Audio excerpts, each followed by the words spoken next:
A videoaula de hoje é a correção da quarta atividade Ciência do 7º ano, PET 7. O que acontece com a temperatura de um café quente e de um refrigerante gelado quando são deixados no ambiente? Por quê? Então, se eu deixo um café quente no ambiente, ele vai esfriar. Se eu deixo o refrigerante gelado, ele vai esquentar. Por que são processos tão inversos? O café esfria, o refrigerante esquenta porque está trocando energia com o ambiente que rodeia. A tendência dele é ficar com a mesma temperatura que está no ambiente. Como o café é mais quente, ele vai perder energia para o ambiente. Como o refrigerante é gelado, ele vai absorver essa energia e vai se esquentar. Atividade 2. Reescreva as frases incorretas fazendo as correções necessárias. O calor é energia térmica contida nos corpos. Não. Quando falamos calor, é a transferência de energia. A energia sendo transferida. E essa transferência ocorre devido à diferença de temperatura. B. A temperatura é a medida do calor de um corpo. Errado. A temperatura é o grau de agitação das partículas, quanto que essas partículas estão agitadas. Isso que é a temperatura. C. Quando o corpo percebe calor, sua temperatura sempre aumenta.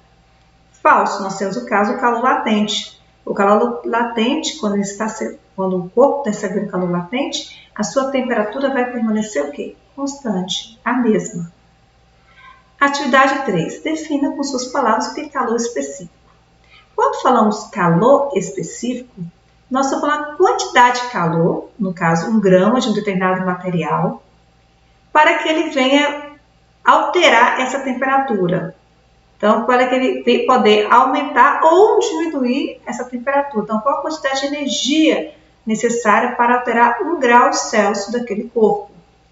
Cada substância tem seu calor específico, diferente. Então, a água, ela precisa da água diferente do ferro. Cada um desses objetos tem um calor específico diferente. Atividade 4. Fazer a leitura já completando a frase.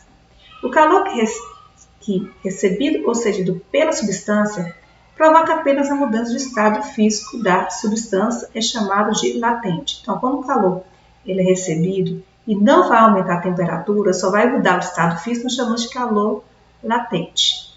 A unidade de medida é Cal G. Calor sensível e calor latente são grandezas físicas que descrevem a quantidade de calor que se precisa adicionar ou remover de uma substância para que ela sofra uma variação térmica. O calor fornecido a um corpo, que gera apenas variação de temperatura, é denominado calor sensível. Caso haja mudança de fase, o calor será chamado de latente. Sabemos que calor é energia térmica em trânsito, que flui dos corpos em razão da diferença de temperatura entre eles. Até a próxima videoaula.